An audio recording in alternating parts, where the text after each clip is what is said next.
বান্দা যদি আল্লাহর কাছে দোয়া করার মতন করতে পারে, ডাক দিয়ে যদি বলতে পারে ওগো আল্লাহ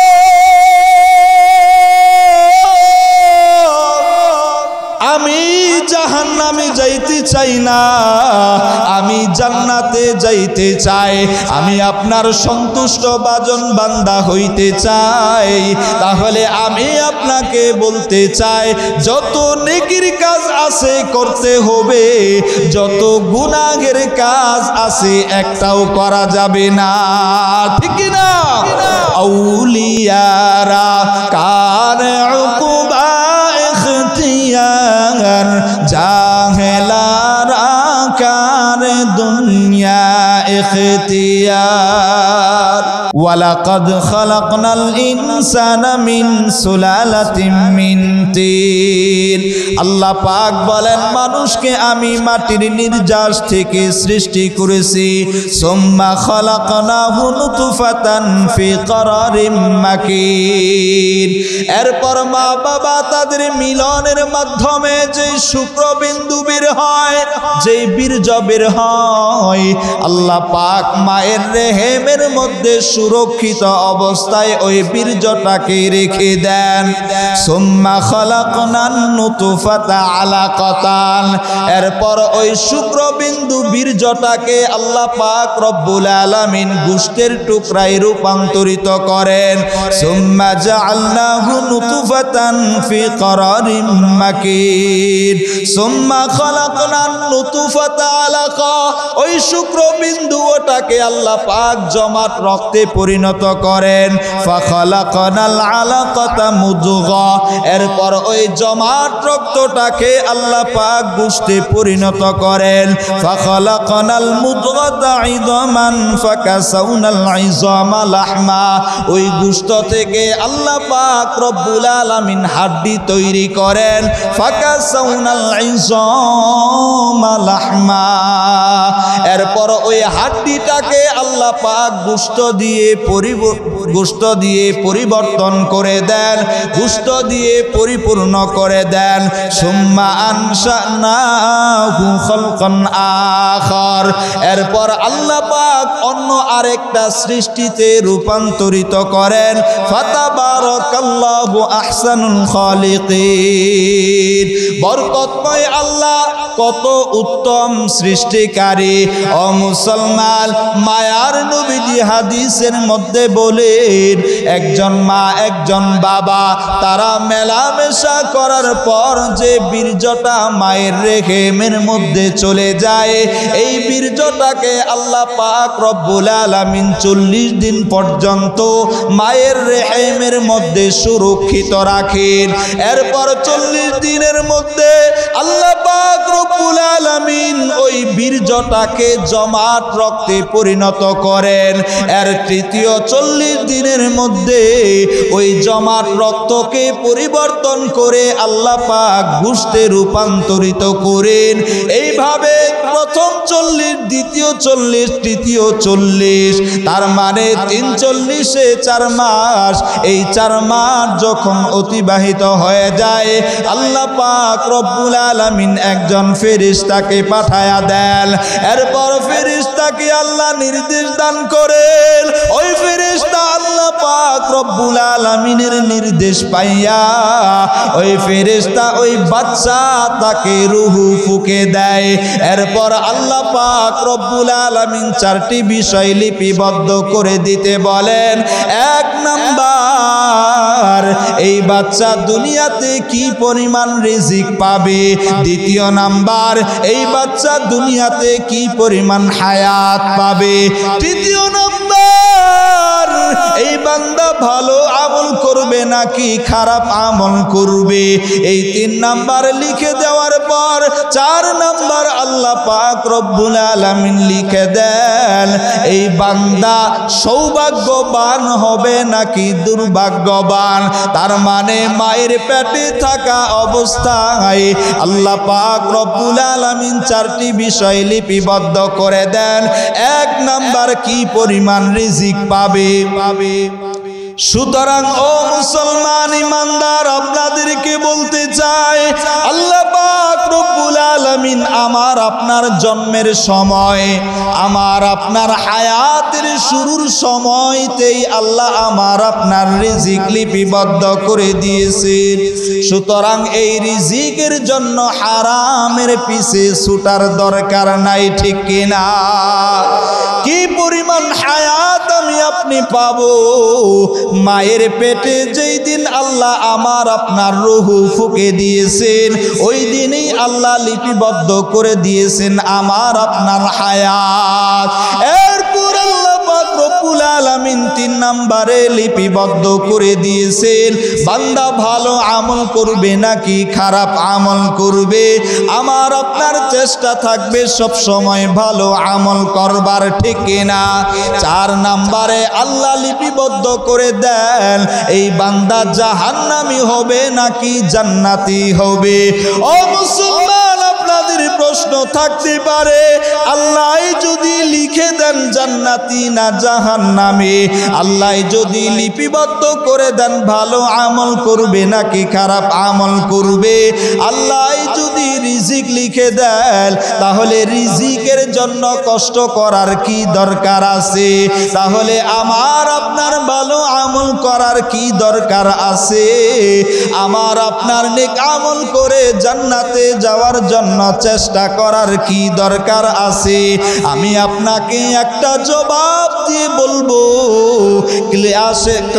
ক্লাসের মধ্যে 10 জন ছাত্র থাকে, উস্তাদ যিনি ছাত্রদেরকে পড়ায় তিনি বলতে পারেন কোন ছেলে এই পরীক্ষায় ফার্স্ট হবে, কোন ছেলে এই পরীক্ষায় সেকেন্ড হবে, কোন ছেলে এই পরীক্ষায় থার্ড হবে।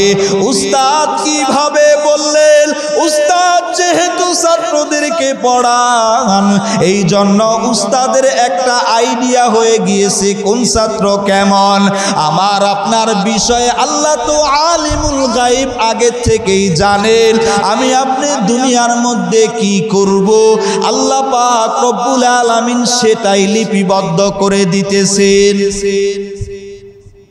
তার মানে আমি আপনি আল্লাহ লিপিবদ্ধ করে দিয়েছেন বিদায় খারাপ কাজ করব না, না, নাউযুবিল্লাহ।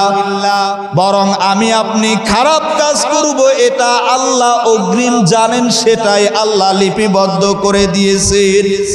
তবে হাদিসের মধ্যে আসছে আত-তাকদীরু লা ইয়ারুদ্দু ইল্লা বিদ-দুআ। সম্মানিত মুসল্লিয়ানে কেরাম, আল্লাহ পাক রব্বুল আলামিন দুনিয়ার মধ্যে এমন এমন কিছু বিষয় রেখে দিয়েছেন, যেই সমস্ত বিষয়ের জ্ঞান আল্লাহ পাক রব্বুল আলামিন ছাড়া আর কাউকে এই সমস্ত বিষয়ের জ্ঞান আল্লাহ পাক রব্বুল আলামিন দান করেন নাই। উদাহরণস্বরূপ, আমরা ব্যাংক অ্যাকাউন্ট খুলে থাকি, আমরা ব্যাংক অ্যাকাউন্ট করে থাকি, আমরা মোবাইল পরিচালনা করার জন্য মোবাইলে পাসওয়ার্ড আমরা দিয়ে থাকি। জিমেইল, গুগল, ইমেইল সহ আমাদের গোপন যত বিষয় আছে এগুলোর ক্ষেত্রে আমরা গুরুত্বপূর্ণ, গোপনীয়, অতি গোপনীয় কিছু পাসওয়ার্ড ব্যবহার করে থাকি, যেই পাসওয়ার্ডের কথা আমি ছাড়া আর কেউ জানে না, আমি আপনি ছাড়া আর কাউকে আমি আপনি জানাই না। এমন পাসওয়ার্ড, এমন গোপনীয়তা আমাদের মধ্যেও আছে না নাই? তো আমরা সাধারণ একটা ব্যাংক অ্যাকাউন্ট খুলি, এর জন্য আমরা আমাদের পাসওয়ার্ড গোপন রেখে থাকি। আমরা আমাদের মোবাইলের পাসওয়ার্ড, পিন, সেটা আমরা গোপন রেখে থাকি। আমরা আমাদের গুরুত্বপূর্ণ যেই সমস্ত বিষয় আছে, এই গুরুত্বপূর্ণ বিষয়ের সময় আমরা আমাদের পিনকোড, পাসওয়ার্ডের মাধ্যমে আমাদের গুরুত্বপূর্ণ বিষয়গুলোকে গোপন রেখে থাকি।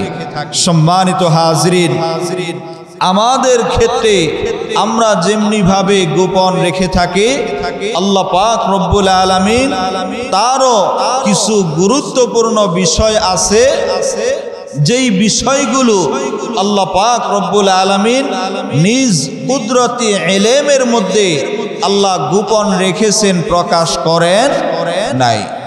সম্মানিত হাজরিন, আমরা জানি মাযহাব হলো চারটি। কয়টি? চারটি। এক নম্বরে হানাফি মাযহাব, দ্বিতীয় নম্বরে মালিকি মাযহাব, তৃতীয় নম্বরে শাফিঈ মাযহাব, চতুর্থ নম্বরে আহমদ ইবনে হাম্বল তার মাযহাব তথা হাম্বলি মাযহাব। সম্মানিত হাজরিন, হানাফি মাযহাব এটার যিনি প্রতিষ্ঠাতা নু'মান ইবনে সাবিত ইমামে আযম আবু হানিফা রাহমাতুল্লাহি আলাইহি। অপরদিকে মালিকি মাযহাব, এই মাযহাবের প্রতিষ্ঠাতা হলো ইমাম মালিক রাহমাতুল্লাহি আলাইহি।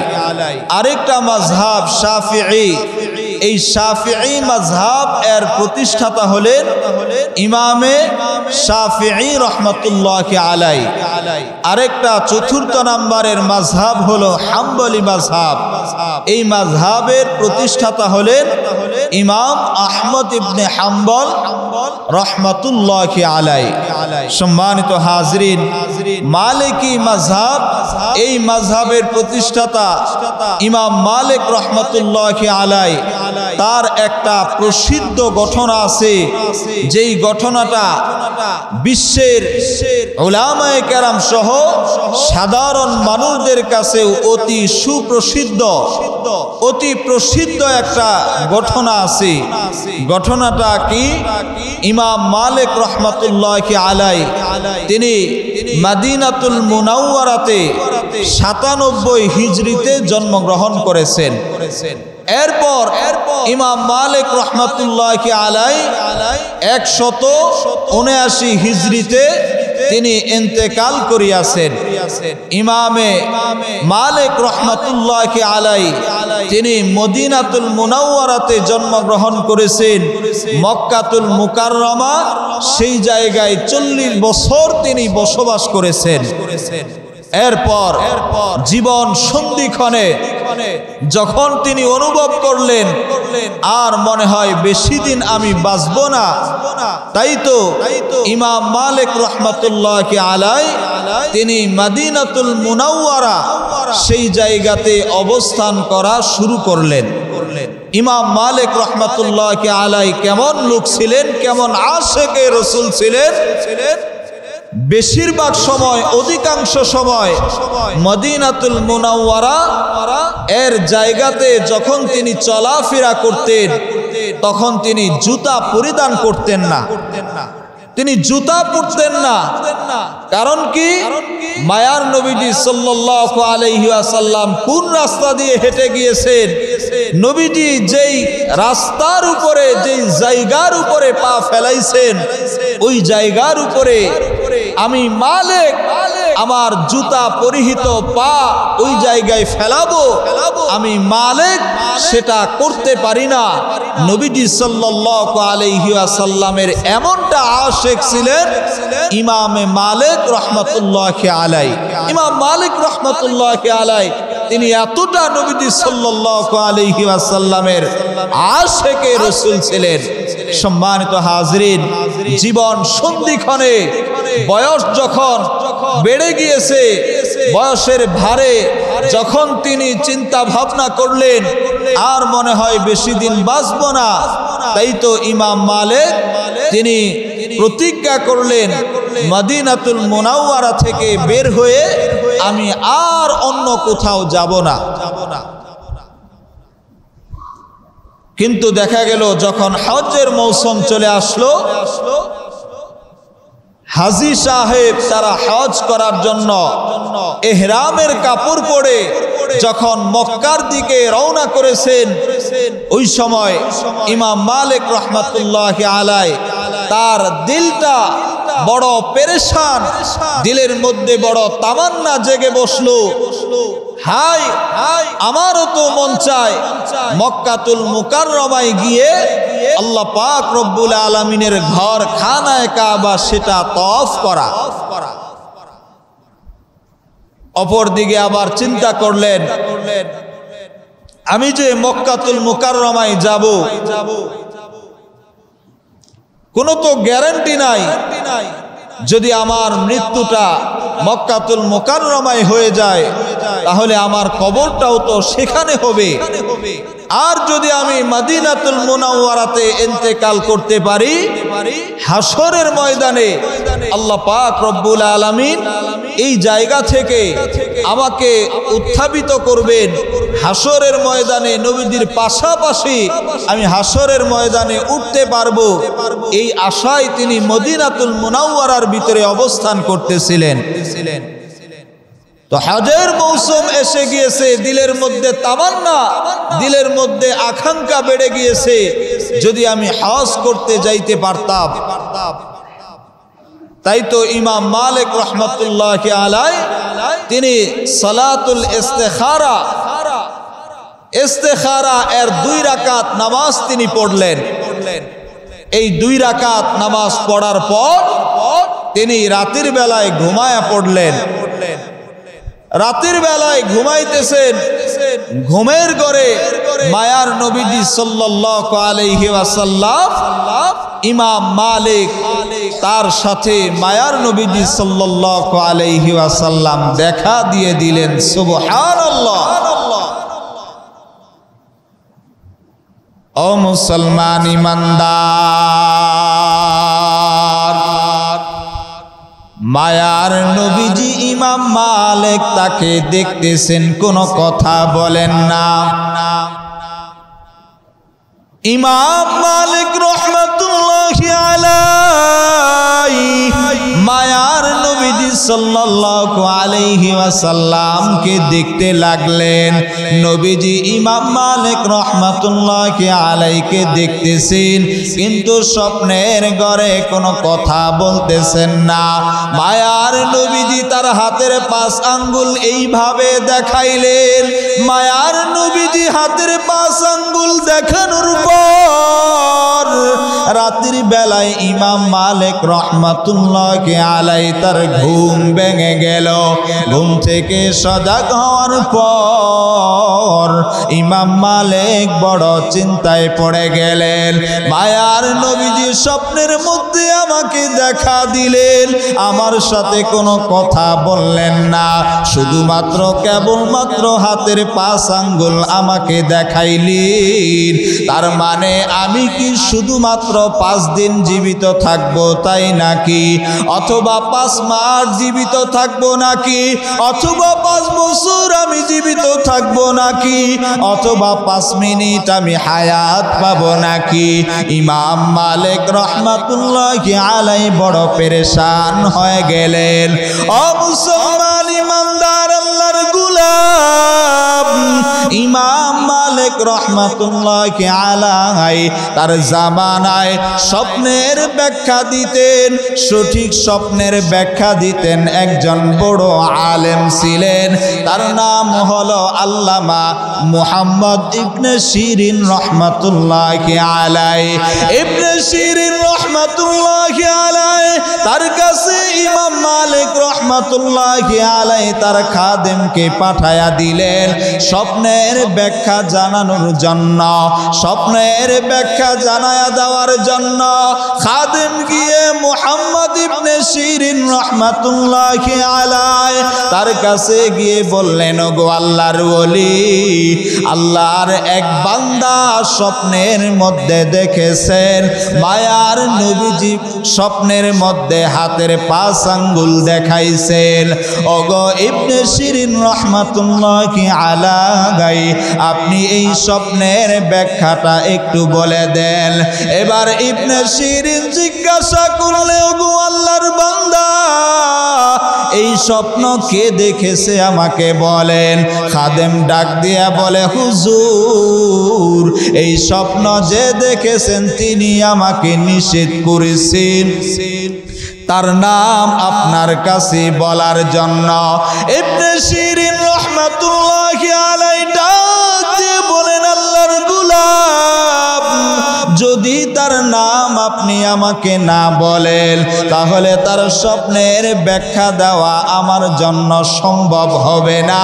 তবে আপনাকে আমি এতটুকু বলতে চাই, এই স্বপ্ন জামানার কুতুব, জামানার আল্লাহর ওলি ইমাম মালিক রহমাতুল্লাহি আলাইহি ছাড়া এই স্বপ্ন আর কেউ দেখতে পারে না। আল্লাহু আকবার। খাদেম ডাক দিয়ে বলেন, ওগো আল্লাহর ওলি ইবনে শিরিন, আপনি তো সঠিকটাই বলেছেন, তবে আমি আমার মালিক আল্লামা ইমাম মালিক রহমাতুল্লাহি আলাইহি তার কাছে অনুমতি ছাড়া আপনার কাছে আমি বলতে পারবো না।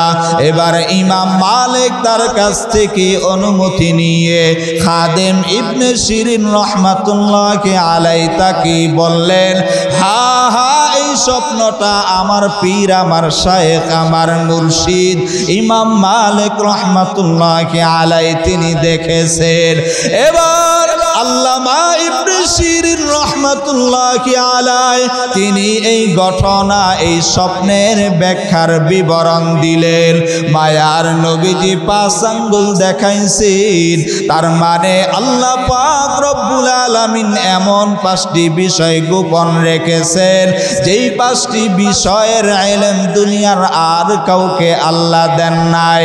ও মুসলমান, এবার ইবনে শিরিন রহমাতুল্লাহি আলাইহি তিনি পবিত্র কোরআনের 31 নম্বর সূরা সূরাতুল লুকমান, এই সূরার 34 নম্বর আয়াত পাঠ করে শোনায়া দিলেন, ইন্নাল্লাহা ইনদাহু ইলমুস সাআ ওয়া ইউনাজ্জিলুল গায়স ওয়া ইয়ালামু মা ফিল আরহাম ওয়া মা তাদরি নাফসুম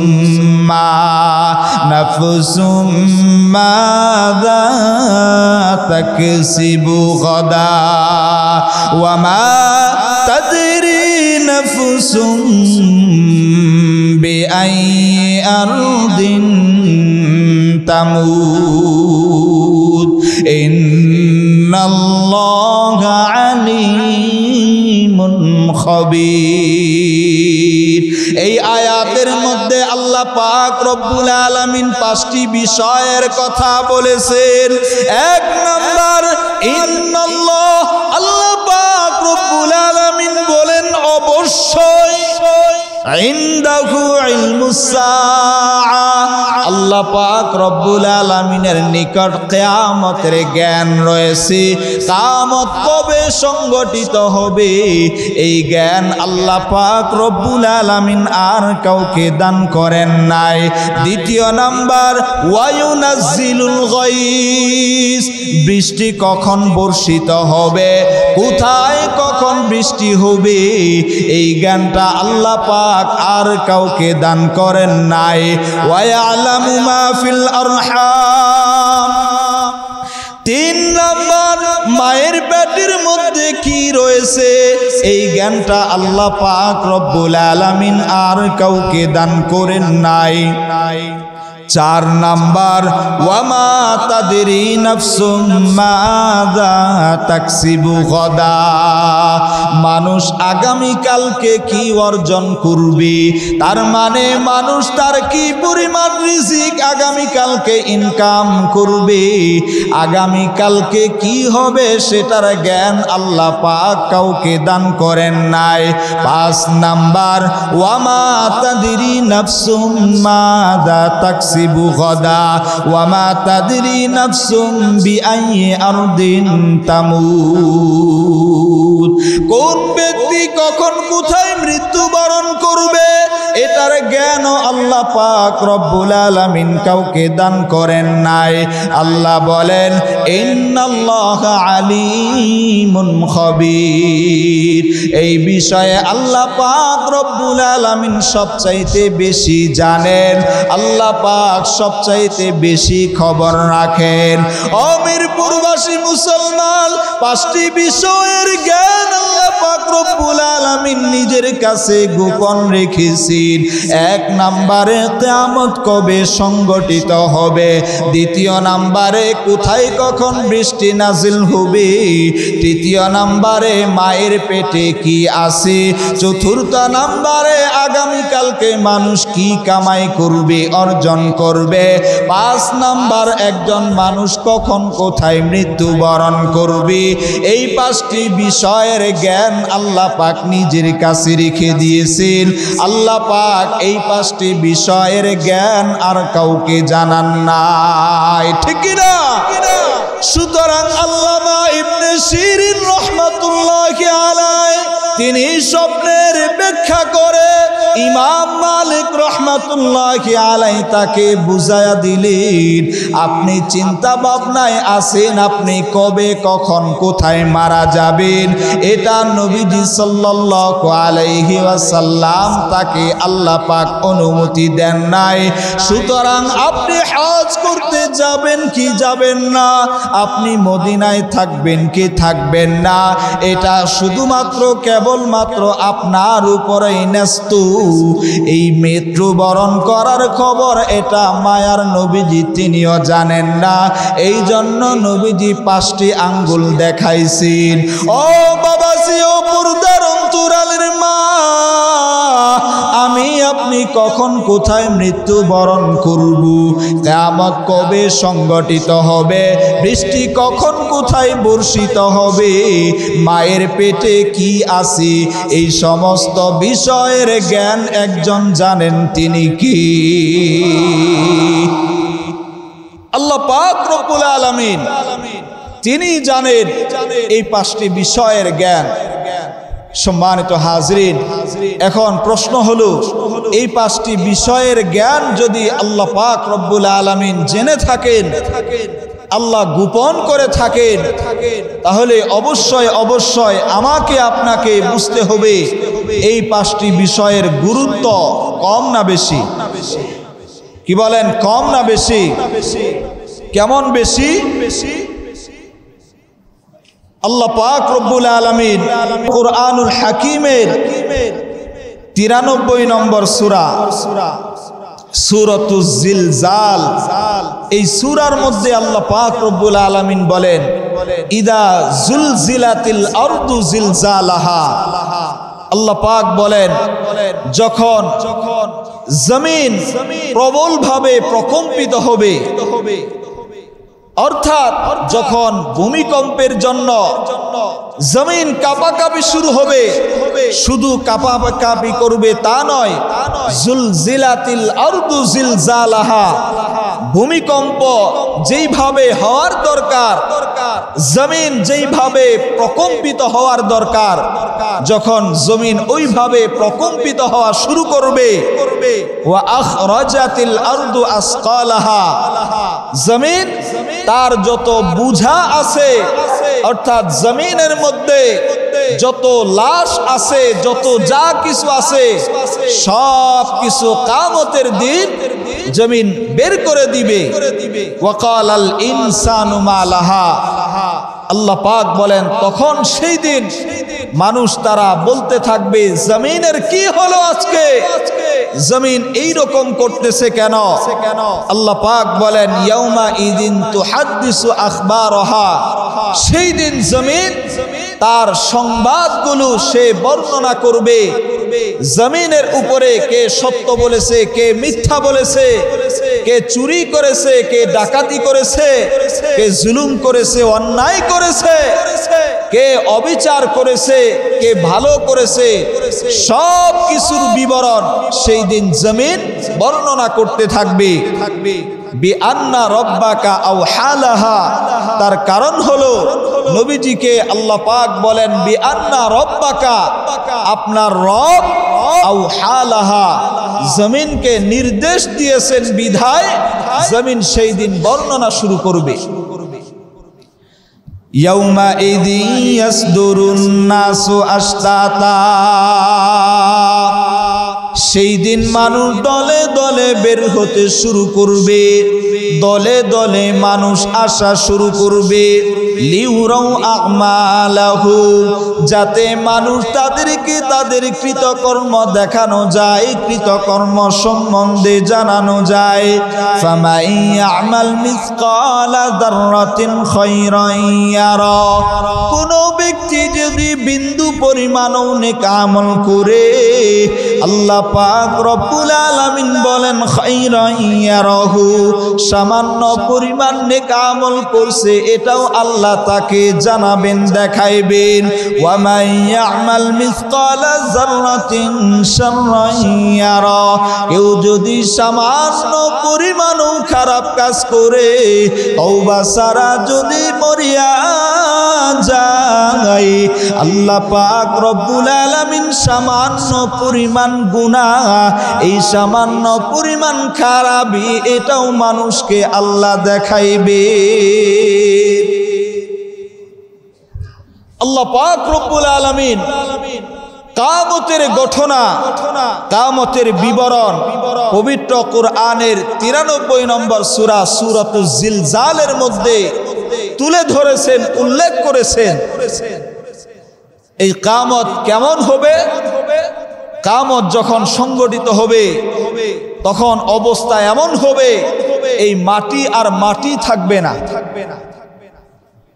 এই যে আমরা বসবাস করতেছি, আমরা হাঁটা চলাফেরা করতেছি, এত বহুতল বিশিষ্ট বিল্ডিং, এত ওজনওয়ালা, এত বড় বড় বিল্ডিং, এগুলো তখন স্থির থাকবে না, উলট পালট হয়ে যাবে।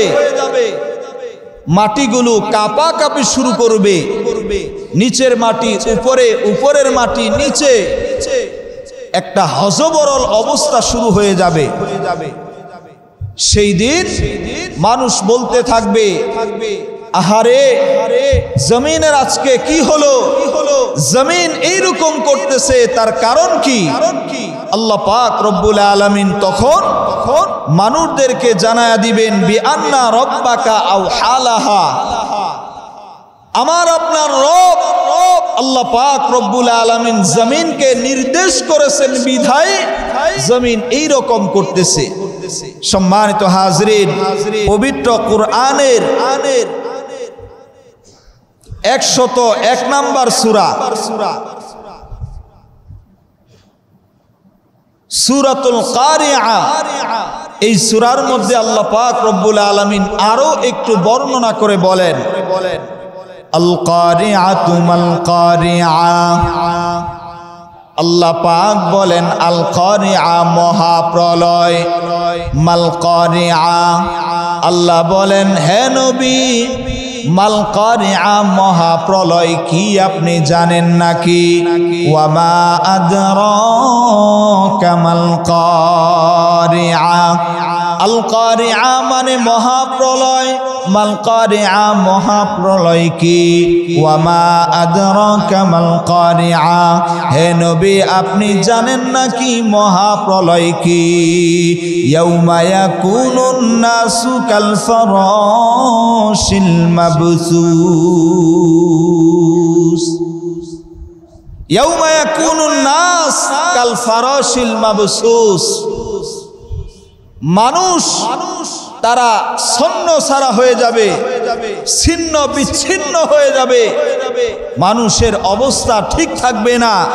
ওয়া তাকুনুল জিবালু কাল ইহনিল মানফুস, এই যে আমরা পাহাড় দেখতে পাই, এই পাহাড়গুলো তুলার মতন উঠতে থাকবে। গ্রামগঞ্জে আমি আপনি তুলার গাছ দেখেছি, তুলা যেমনি ভাবে উঠতে থাকে, ঠিক এই পাহাড় মানুষ যা কিছু আমরা দেখতে পাচ্ছি এগুলো সেই দিন উলট পালট হয়ে যাবে, উঠতে থাকবে। অবস্থা এতটা ভয়াবহ হবে কিয়ামতের। আল্লাহ পাক বলেন ফাআম্মা মান সাকুলাত মাওয়াজিনুহু, যার আমলনামার মধ্যে নেকি বেশি থাকবে, ফাহুয়া ফি ঈশাতির রাদিয়া, সে আরামের জিন্দেগি জান্নাত সে লাভ করতে পারবে।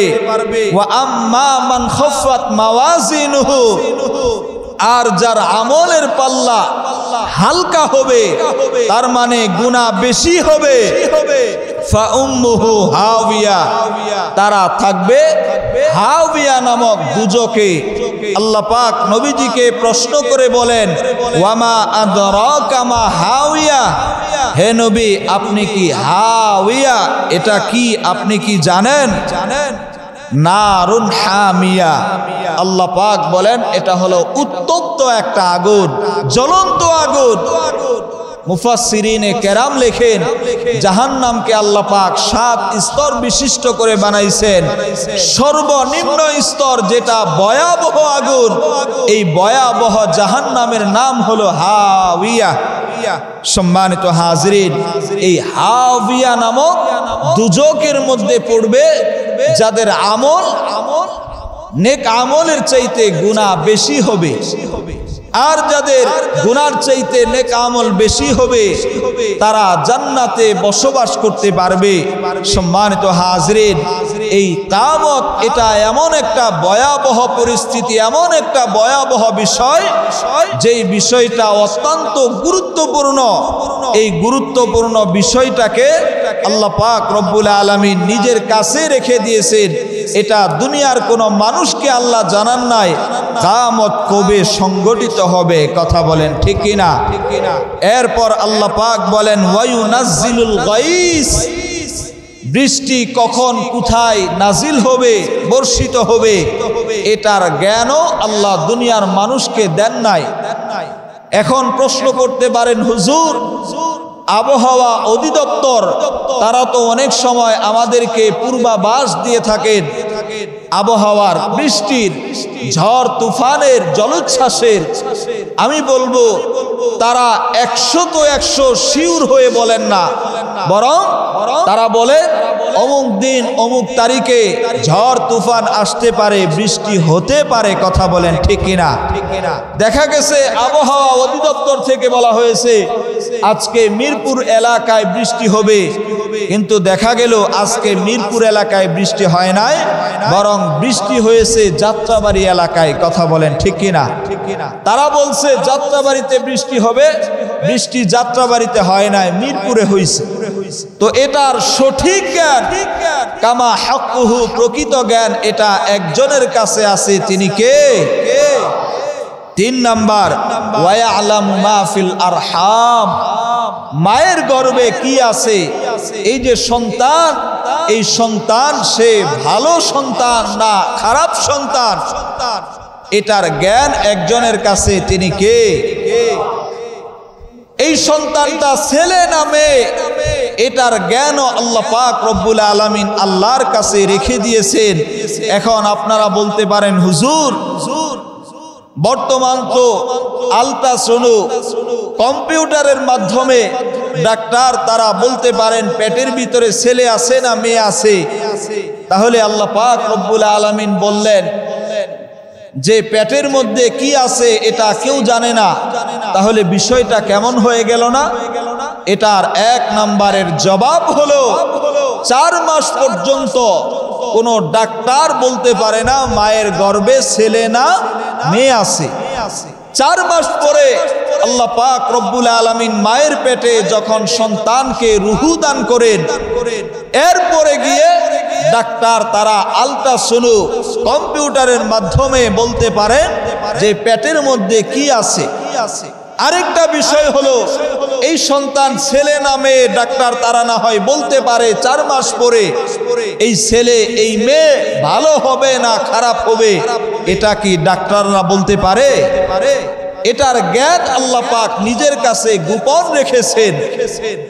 মুসলমান ইমানদার, আল্লাহ পাক রব্বুল আলামিন পবিত্র কোরআনের 23 নম্বর সূরা সূরাতুল মুমিনুন এর 12 নম্বর আয়াতের মধ্যে বলেন ওয়ালাকাদ খালাকনাল ইনসানা মিন সুলালাতিন মিন তিন। আল্লাহ পাক বলেন মানুষকে আমি মাটির নির্যাস থেকে সৃষ্টি করেছি সুম্মা খালাকনাহু নুতফাতান ফি করারিম মাকিন। এরপর মা বাবা তাদের মিলনের মাধ্যমে যে শুক্রবিন্দু বের হয়, যে বীর্য বের হয়, আল্লাহ পাক মায়ের রেহেমের মধ্যে সুরক্ষিত অবস্থায় ওই বীর্যটাকে রেখে দেন। সুম্মা খালাকনান নুতফাতা আলাকাতান। এরপর ওই শুক্রবিন্দু বীর্যটাকে আল্লাহ পাক রব্বুল আলামিন গোশতের টুকরায় রূপান্তরিত করেন। সুম্মা জাআলনাহু নুতফাতান ফি করারিম মাকিন। সুম্মা খালাকনান নুতফাতা আলাকা। ওই শুক্রবিন্দুটাকে আল্লাহ পাক জমাট রক্তে পরিণত করেন। ফাখালাকনাল আলাকাতা মুদগা। এরপর ওই জমাট রক্তটাকে আল্লাহ পাক গোশতে পরিণত করেন। ফাখালাকনাল মুদগাতা ইযামান ফাকাসাউনাল ইযামা লাহমা। ওই গোশত থেকে আল্লাহ পাক রব্বুল আলামিন হাড্ডি তৈরি করেন। ফাকাসাউনাল ইযামা লাহমা। এরপর ওই হাড্ডিটাকে আল্লাহ পাক গোশত দিয়ে পরিবর্তন করে দেন, গোশত দিয়ে পরিপূর্ণ করে দেন। সুম্মা আনশানাহু খালকান আখার। এরপর আল্লাহ পাক অন্য আরেকটা সৃষ্টিতে রূপান্তরিত করেন। ফাতাবারাকাল্লাহু আহসানুল খালিকিন। বরকতময় আল্লাহ কত উত্তম সৃষ্টিকারী। ও মুসলমান, মায়ার নবীজি হাদিসের মধ্যে বলেন একজন মা একজন বাবা তারা মেলামেশা করার পর যে বীর্যটা মায়ের রেহেমের মধ্যে চলে যায়, এই বীর্যটাকে আল্লাহ পাক রব্বুল আলামিন 40 দিন পর্যন্ত মায়ের রেহেমের মধ্যে সুরক্ষিত রাখেন। এরপর 40 দিনের মধ্যে আল্লাহ পাক রব্বুল আলামিন ওই বীর্যটাকে জমাট রক্তে পরিণত করেন। এর তৃতীয় 40 দিনের মধ্যে ওই জমাট রক্তকে পরিবর্তন করে আল্লাহ পাক গোশতে রূপান্তরিত করেন। এইভাবে প্রথম 40, দ্বিতীয় 40, তৃতীয় 40, তার মানে 43-এ 4 মাস।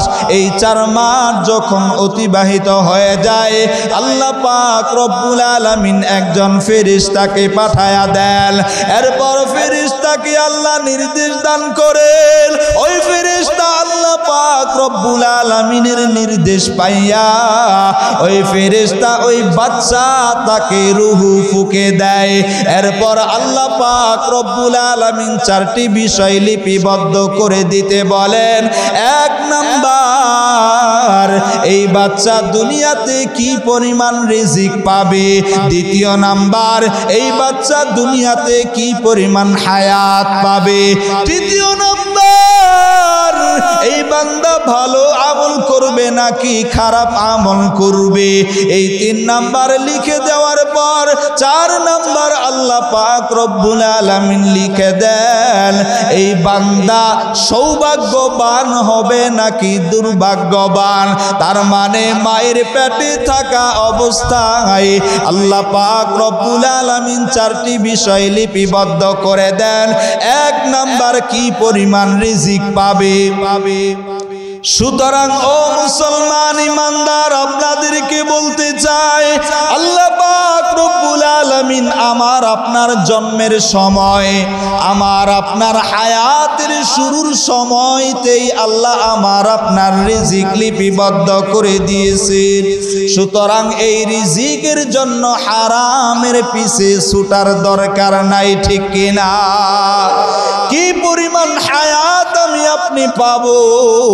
মায়ের পেটে যেই দিন আল্লাহ আমার আপনার রূহু ফুঁকে দিয়েছেন ওই দিনই আল্লাহ লিপিবদ্ধ করে দিয়েছেন আমার আপনার হায়াত। এরপর আল্লাহ পাক রব্বুল আলামিন 3 নম্বরে লিপিবদ্ধ করে দিয়েছেন। বান্দা ভালো আমল করবে নাকি খারাপ আমল করবে, আমার আপনার চেষ্টা থাকবে সব সময় ভালো আমল করবার, ঠিক না? 4 নম্বরে আল্লাহ লিপিবদ্ধ করে দেন এই বান্দা জাহান্নামী হবে নাকি জান্নাতি হবে। ও মুসলমান, আপনাদের প্রশ্ন থাকতে পারে, আল্লাহ যদি লিখে দেন জান্নাতি না জাহান্নামী, আল্লাহ যদি লিপিবদ্ধ করে দেন ভালো আমল করবে নাকি খারাপ আমল করবে, আল্লাহ যদি রিজিক লিখে দেন তাহলে রিজিকের জন্য কষ্ট করার কি দরকার আছে? তাহলে আমার আপনার ভালো আমল করার কি দরকার আছে? আমার আপনার নেক আমল করে জান্নাতে যাওয়ার জন্য চেষ্টা করার কি দরকার আছে? আমি আপনাকে একটা জবাব দিয়ে বলবো, ক্লাসের মধ্যে 10 জন ছাত্র থাকে, উস্তাদ যিনি ছাত্রদেরকে পড়ায় তিনি বলতে পারেন কোন ছেলে এই পরীক্ষায় ফার্স্ট হবে, কোন ছেলে এই পরীক্ষায় সেকেন্ড হবে, কোন ছেলে এই পরীক্ষায় থার্ড হবে। উস্তাদ কিভাবে বললেন? উস্তাদ যেহেতু ছাত্রদেরকে পড়ান এই জন্য উস্তাদের একটা আইডিয়া হয়ে গিয়েছে কোন ছাত্র কেমন। আমার আপনার বিষয়ে আল্লাহ তো আলিমুল গায়ব আগে থেকেই জানেন। আমি আপনি দুনিয়ার মধ্যে কি করব আল্লাহ পাক রব্বুল আলামিন সেটাই লিপিবদ্ধ করে দিতেছেন। তার মানে আমি আপনি আল্লাহ লিপিবদ্ধ করে দিয়েছেন বিদায় খারাপ কাজ করব না, না নাউযুবিল্লাহ। বরং আমি আপনি খারাপ কাজ করব এটা আল্লাহ অগ্রিম জানেন, সেটাই আল্লাহ লিপিবদ্ধ করে দিয়েছেন। তবে হাদিসের মধ্যে আসছে আত-তাকদীরু লা ইয়ারুদ্দু ইল্লা বিদ-দুআ। বান্দা যদি আল্লাহর কাছে দোয়া করার মতন করতে পারে, ডাক দিয়ে যদি বলতে পারে ওগো আল্লাহ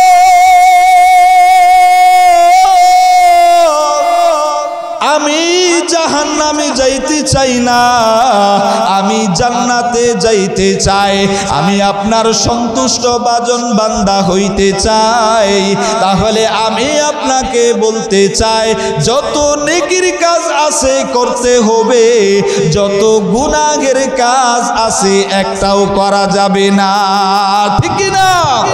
আউলিয়ারা কার উকুবা ইখতিয়ার, জাহেলারা কার দুনিয়া ইখতিয়ার।